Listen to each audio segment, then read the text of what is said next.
সংসদে পেশ হওয়া সবকা বিমা সবকি রক্ষা বিল 2025-এর বিরোধিতায় কালিয়াগঞ্জে গেট সভা করল বিমা কর্মচারী সমিতি। এদিন দুপুরে টিফিন টাইমে শহরের বিবেকানন্দ মোড় এলাকায় অবস্থিত ভারতীয় জীবন বীমা নিগমের কালিয়াগঞ্জ শাখার গেটে এই প্রতিবাদ সভা অনুষ্ঠিত হয়। জলপাইগুড়ি বিভাগীয় বীমা কর্মচারী সমিতির কালিয়াগঞ্জ শাখার কর্মকর্তা ও সদস্যরা এই গেট সভায় অংশগ্রহণ করেন। বীমা কর্মচারী জলপাইগুড়ি ডিভিশনের বিভাগীয় সহ সভাপতি শান্তনু বিশ্বাস বলেন, দেশের স্বার্থেই আমরা বীমা আইন সংশোধন বিল 2025-এর বিরোধিতা করছি।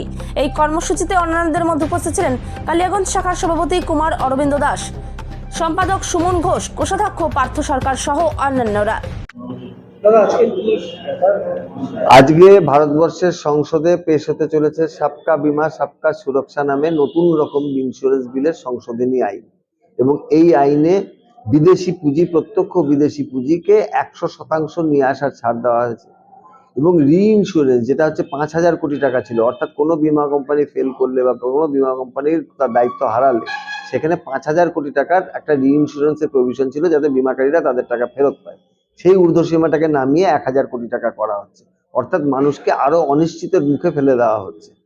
শুধুমাত্র 74% যখন ছিল, তাতেই আমরা দেখেছি এই দেশ থেকে এফডিআই শুধুমাত্র একটা কোম্পানি বাজাজ এলিয়াঞ্জ 24,000 কোটি টাকা লুট করে নিয়ে চলে গেছে, তাদের অংশ বেচে দিয়ে বাজাজের কাছে, অ্যালিয়াঞ্জ কোম্পানি।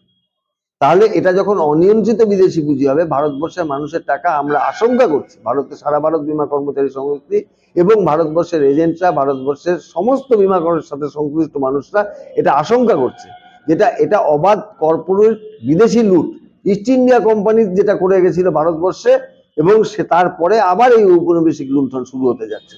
সুতরাং এর বিরুদ্ধে সারা ভারতবর্ষের মানুষের আর্থিক সুরক্ষা এবং স্বনির্ভরতার ক্ষেত্রে এবং রাষ্ট্রীয় স্বনির্ভরতার ক্ষেত্রে, আমরা স্বনির্ভর ভারত, আত্মনির্ভর ভারত বলি, সেই আত্মনির্ভর ভারত গড়ার ক্ষেত্রে এটা সবচাইতে বড় পরিপন্থী হয়ে দেখা দিবে।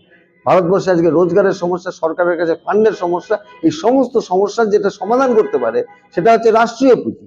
সেই রাষ্ট্রীয় পুঁজিকে দুর্বল করে দিয়ে বিদেশি পুঁজির কাছে নথি স্বীকার করা হচ্ছে।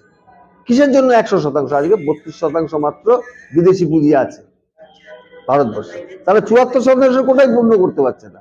তা সত্ত্বেও ভারত সরকার নতজানু হচ্ছে বাইরের কর্পোরেট প্রেসারের কাছে।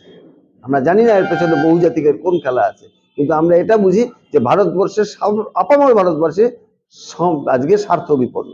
সেই জন্য আমরা বাধ্য হয়েছি আজকে প্রতিবাদের রাস্তায় নামতে, এবং আমরা আশা করব ভারতবর্ষের সুবুদ্ধি সম্পন্ন সমস্ত মানুষ আমাদের সাথে এই প্রতিবাদে গলা মেলাবেন। এটা শুধুমাত্র আমাদের কোনো রুটি রুজির লড়াই না, এটা ভারতবর্ষের অর্থনীতির প্রশ্ন, ভারতবর্ষের আত্মনির্ভরতার প্রশ্ন, ভারতবর্ষের স্বনির্ভরতার প্রশ্ন।